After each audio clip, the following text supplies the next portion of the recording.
Was the Pittsburgh Steelers scoring over 40 points and 500 yards of offense a fluke?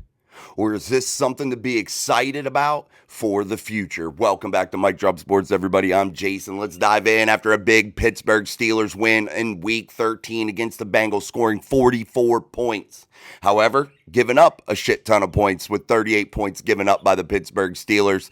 It was a day of highs and lows, a day of yes, this is working, this is not. Yeah, it was crazy back and forth with your emotions as a fan, with your probably emotions as a football team. However, is this something that you should hang your hat on if you are the Pittsburgh Steelers? Is this something that you should be able to continually do? I think the answer is yes. I think they can get it done over and over and over again. Is this something, though, that you should expect every week? No. But it is something that the Pittsburgh Steelers can do, and you know they can do it. They can score points. They do have weapons all across this offense that have been discounted this whole year, the whole offseason by everybody. In the offseason, I told you that this Pittsburgh Steelers team did have firepower on offense. And you saw Russell Wilson spread the ball around to 10 different receivers yesterday. That was awesome. Still not using Connor Hayward. Still not involving Mike Williams, who was on the field a lot. He just wasn't targeted. However, there are still even more guys that Russell Wilson can go to. That is exciting. Is maybe Arthur Smith and his use of Patterson getting a little out of hand? I think so at times. I think they do play him sometimes in situations to where Jaylen Warren should be the guy. But again, 10 different receivers were given the football yesterday. Many guys ran the football. Jalen ran it. Russ ran it. Najee ran it. Patterson ran it. So that's a good thing also. And I think that you want to see this mix continue if you are the Steelers and continue throughout the rest of the year. Why? Because it keeps people a little bit more fresh. It keeps people healthy. Reduce the risk of injury considering you're not toting the ball if you're Najee Harris 25 times in a football game. I think that this is where the Steelers need to be. I think they found their sweet spot, utilizing the tight end, utilizing the middle of the field, utilizing the deep ball, utilizing everything at their disposal, my friends. And that is what was the biggest takeaway from yesterday's game offensively, is that the Steelers can spread it around, and that makes them dangerous moving forward. Because if you are an opposing team, a Kansas City Chiefs, a Buffalo Bills, it is harder to prepare for 10 guys' possibility of getting the football. It is harder to prepare for that type of weaponry than opposed to, they go to George, more than 90% of the time. They handed the ball to Najee 90% of the time. They don't throw it to the tight ends. Thank God that was a little bit of something they erased yesterday. Thank God. So, again, getting this whole offense involved was what was special. That was the big takeaway, and I think you can expect that from this Steelers team moving forward. Did they have their hiccups? Yeah, they had their hiccups. The defense allowed 38 points. 38 points, but yet caused turnovers. Dante Jackson with the interception. Herbig causing that fumble, which was returned by Peyton Wilson. Told you he was going to get a touchdown. I just thought it was going to be on an interception, not on a fumble recovery, but we'll take it however we get it, baby. Peyton Wilson, week in, week out, just keeps increasing his role, those splash plays, being around the football. And what do they say about this, guys? The football finds good players, and that's what happens there. Again, Dante Jackson with the big turnover, that big interception, but that was caused by one Cameron Hayward, who played absolutely lights out. Guys, they were playing probably the best offense in the league, if you ask me. That offense is great. If they had an offensive line, they would be virtually unstoppable. Joe Burrow is the real deal, and if the Cincinnati Bengals did not have Joe Burrow, they would be the absolute worst team in this league. Yeah, and I'm saying behind the Carolina Panthers because they are giving up way too many points, and if they didn't have Joe Burrow to keep them in games, they would be literally getting blown out every game. Not just beat, blown out, guys.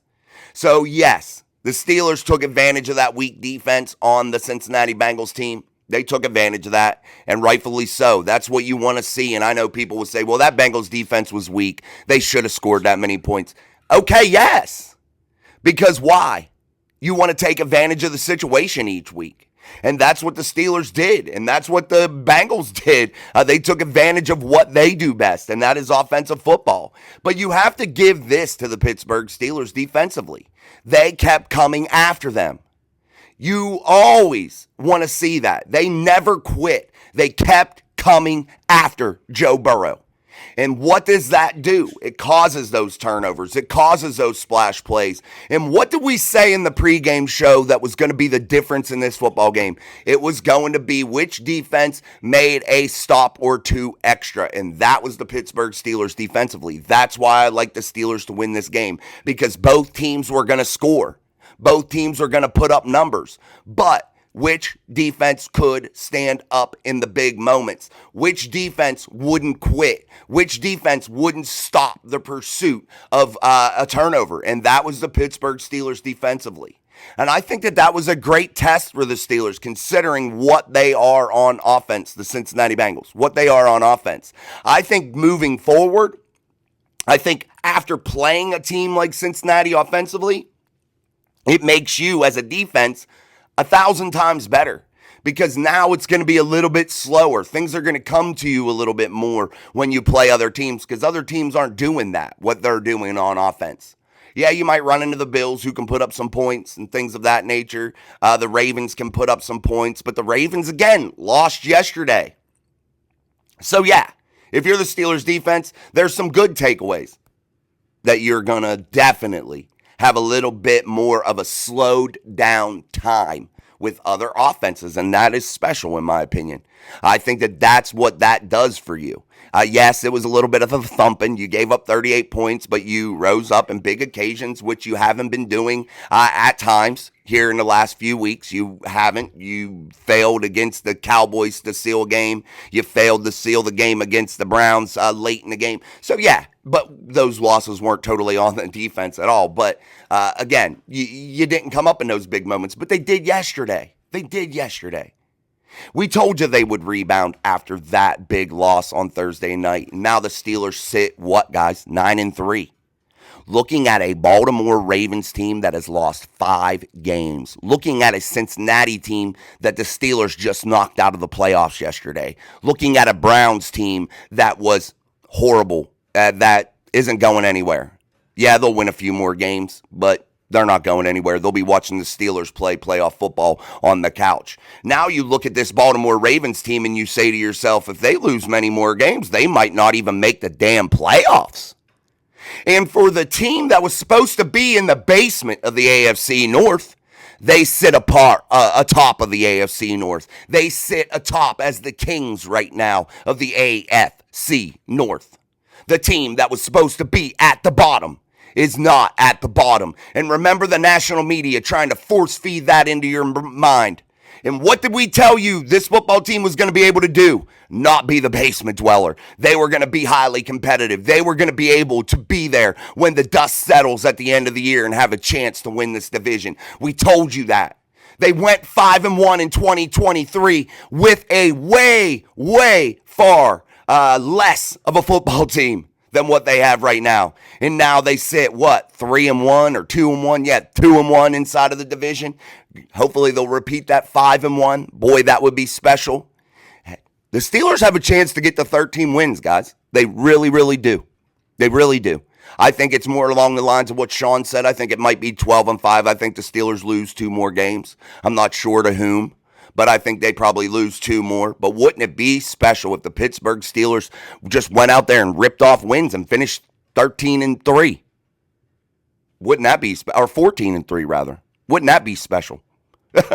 But I don't think that's going to happen. I think 13-4 could be a realistic thing. I think 12-5 is probably where it'll be. But hey, I think this Pittsburgh Steelers team opened themselves up yesterday and understood what was at stake to winning this division. They beat the Baltimore Ravens when they had to. Yes, they stumbled against the Browns, but they rebounded in a big way against this Bengals team yesterday. And now the Steelers find themselves in a golden opportunity yet again. We told you week 13, in my eyes, was one of those big turning points of this season.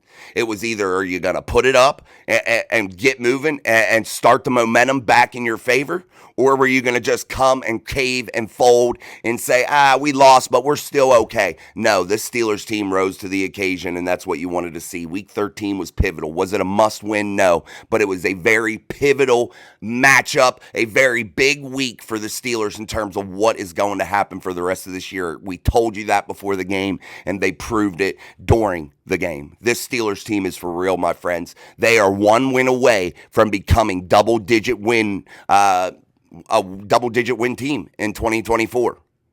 A double-digit win team. We predicted them to have that. Many did not. Many said Mike Tomlin would have his first losing season ever. Well, that's not going to happen. And the Steelers continue to roll. And now they head home to take on the Cleveland Browns in what is going to be a little bit of a redemption game for the Pittsburgh Steelers. A game in which TJ Watt might have something to say about who the best defensive player in the entire world really is. We'll see what happens here in week 13, but your Steelers are for real, my friend. Or week 14, your Steelers are for real, my friends. And I think you should start to get on the bandwagon here if you're not already. And don't let this magical ride pass you by. So, another big week. We're going to talk Steelers football tonight at about 7 p.m. Eastern Standard Time. Maybe later, actually. I'm going to have to pick up my wife from work. I forgot about that. So, I'll post it in the community section. So just pay attention to that. But your Steelers team is for real, and you should expect performances like this moving forward. And this shouldn't just be a one-off by your Pittsburgh Steelers in 2024. It's the first time since 2018 that the Pittsburgh Steelers have scored 44 points. So it's been a long, long time and had 500 yards of offense since Big Ben Roethlisberger. So until tonight, guys, on Steel City Live, I'm Jason. This is Mike Drop Sports. Peace, my friends. Share, like, subscribe.